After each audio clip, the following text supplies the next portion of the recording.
Welcome in Kusina ni RC 11. Yes, guys. Naka-11 episode na tayo for today's video. And guys, this recipe is very simple, very quick, and very common in the Philippines. This is one of my very favorite there in the Philippines. And minsan nakita nyo sa ating mga vlogs na bumibili ako nito sa Asia store. But then I was thinking na, bakit hindi ako gagawa for myself, di ba? Healthy and sure ako na maganda ang pagkakagawa, di ba? I am not sure for the ingredients, guys, pero that's what I was just like, itong ingredients na to. I think meron akong kulang nito na ingredients, guys. Wala akong atsuete. Yung pampakulay, wala tayo. So today nga pala, gagawa tayo ng homemade longganisa a la RC. Diba? Uy, excited ako guys kasi favorite ko din talaga yung longganisa, yung skinless. Tawag namin sa Cebu is skinless or longganisa din minsan. Since last week ko pa to, nag-crave ako ng longganisa and then I was like, oh, minsan kasi sa Asia store, yung longganisa nila is, although from the Philippines yun, pero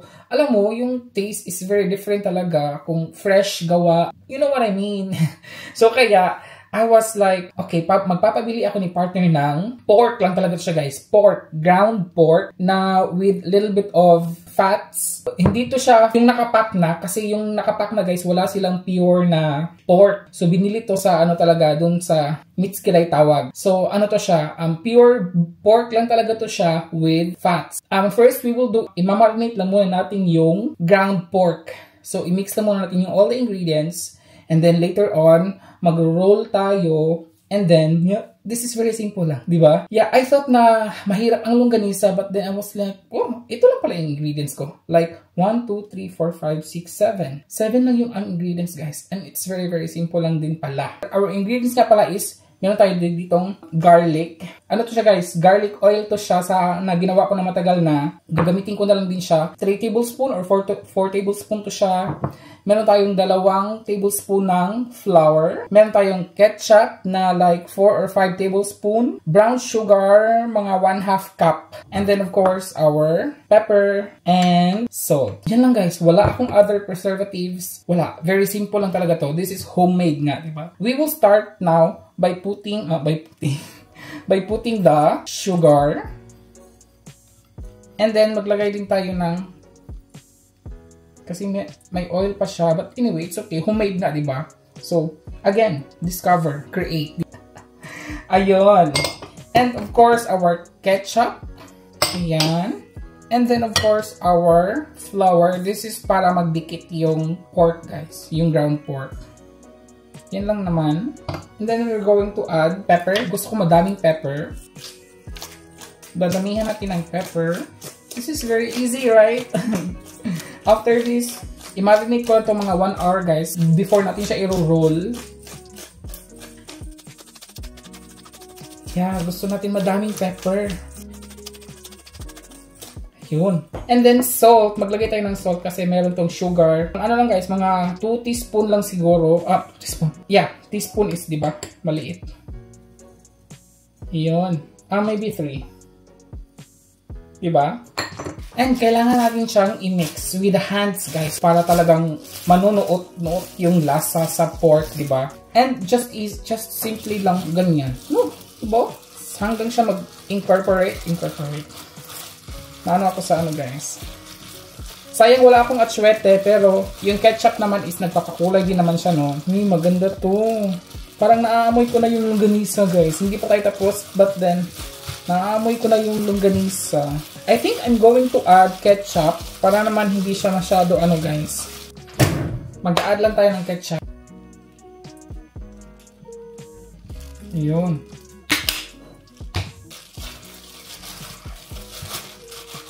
I never thought, guys, nagagawa ako ng longganisa.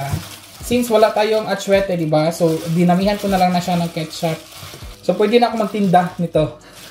Ito na ang another sideline ni RC here in Frankfurt, Germany. Sideline na to, guys. Pag successful gagawa ako nito tapos ibibenta natin dito. Actually, okay lang naman siya, hindi Pero hindi ko naman ito ibibenta, no? Okay lang siya na hindi siya tama ang timpla. Doon na lang tayo babawi sa sauce. Pag longganisa, guys, gusto ko sauce nito is suka soy sauce at saka sili or limonsito. Ketchup, okay lang naman siya, pero mas masarap talaga yung ano. Lalo na i-barbecue to, no? Sayang eh. Ayan guys, natapos na natin. Yes, this is what I want, the color. And, babango siya. Ayan guys. Yan na siya. Yan na ang ating first mixed, longganisa.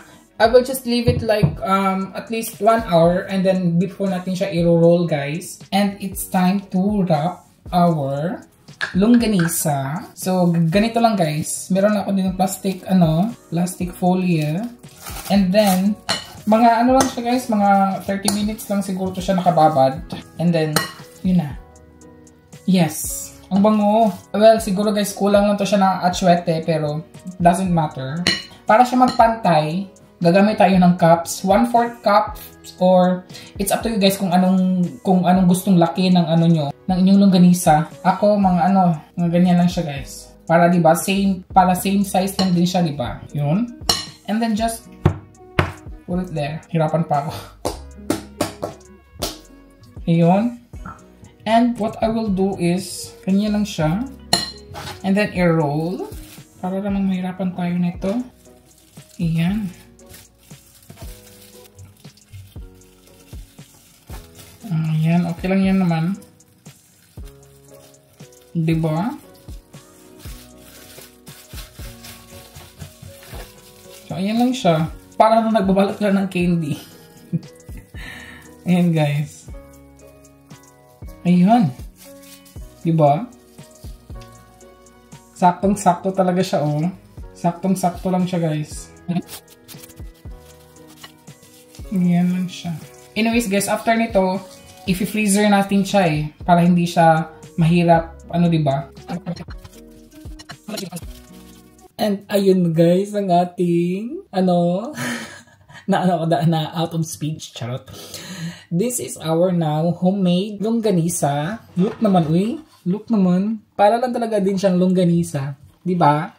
I have made guys, 20. Well, I am so generous kaya naging 20 siya guys. Kasi naman, uy, ang laki. Ang laki, oh. Pwede to siyang mag-double. Pag i-half to siya, pwede pa. So, I think in 1 kilo, makakagawa tayo at least 40 to 50 pieces. So, this is 20 pieces kasi nga, malaki at jumbo, diba? RC is very generous. So, ayoko ng tipid. So, kaya, medyo malaki yung ating longganisa for today. Yes, meron ako ditong maliit. Pero okay lang yan. Kukuha lang ako ng 5 ata guys for today. Kasi lulutuin natin yung 5. And the rest is i-freezer siya natin guys. Para hindi siya masira agad. Para din siyang chorizo guys. Actually, yes, I can say na para din talaga siyang chorizo. Ayun. So, I think this is 15 pieces. 1, 2, 3, 4, 5, 6, 7, 8, 9, 10, 11, 12, 13, 14. 2, 4. Huh? 19 lang pala ang nagawa ko guys. Wrong pa si RC. Hindi marunong mathematics. 19 lang pala guys. Pero actually, you can make this like in 1 kilo guys. Yeah, 50 if you want. Kung ayaw nyo nitong ganito kalaki. Ang laki talaga niya guys. Ayun everybody. Guys, kailangan nating lutuin ang ating longganisa na medyo chorizo. Something like that. Excited ako guys. Oh my god. Tatanggalin pa natin to from the plastic. Tatanggalin lang natin siya from the plastic guys. Na-mold naman siya guys. Ganyan lang. Mga ano-ano lang siya. Ang bango ng garlic. It's garlicky. It's garlic. Garlicky longganisa ni RC. Diba? So ayan lang. Dito lang siya ilagay. And then, simply like that. Simply like that. Simply like that. And simply like that. Ganyan lang. Ayun. And look at that. It's already cooked na guys actually. Ready na siya. Pinapaano ko lang siya konti guys para hindi siya madurog. Kasi parang padurog na siya eh. Luto na siya actually. Pinapaano ko lang siya. I think nagkulang nga ako ng flour. Kaya hindi siya masyado dumikit. Careful ko siyang binaliktad kasi talagang magdudurog siya. Well, anyway, it's practice, diba? Practice makes perfect, diba? So, luto na to. Let's just have to put this in Yan. Kailangan siya with help. Pwede ko itong gawing ano guys. Itong mantika na to. Gagamitin ko mantika nito. Kasi masarap to guys. Pang fried rice, diba? Kunan ko lang siya mantika saglit. Ayoko ng madaming mantika kasi. Ano, diba? Pang breakfast na ginawang pang dinner ni RC. Ayan lang naman guys. So we will try now our longganisa. We have our fried rice, no? Ang ganda. Look at this, uy. Oh, diba? Hindi siya perfect, guys, but it's longganisa. The taste is longganisa. So you should try from here. Are they different? No, it's just the same, just Also. nicer. With the sauce? No. No sauce. Good? Yeah, it's very good. Rice. Just a little bit rice. This is, I used oil from there. From here. Und? Perfect. Perfect. Ooh, perfect daw guys. May nasira nga. I will try. Ay, nasira yung longganisa ko guys. Nasira yung longganisa. Para na siyang bola-bola.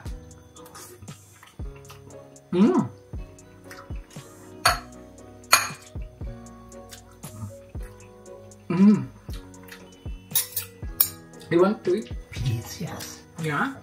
Okay, I'll get you a plate because... Small plate. Dankeschön. Tomatoes?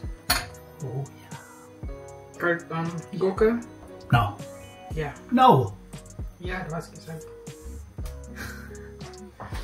Okay, good appetit. Nasira guys.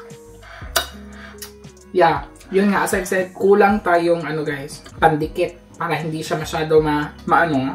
Of course, kailangan natin ng rice, no? Kailangan natin ng rice, everybody. Guys, use natin yung hands para ano talaga, para ma-taste talaga natin yung ano, Pinoy, di ba?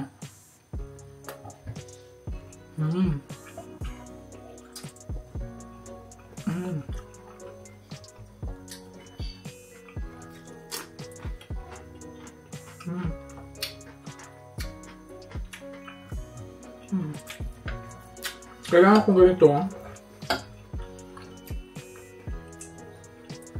Tapos, kailangan natin ng sauce kasi guys, madudurog talaga siya.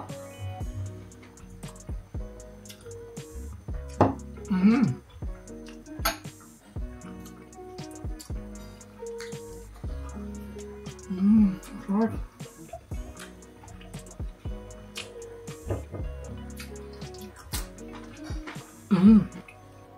Hindi siya yung the usual na longganisa.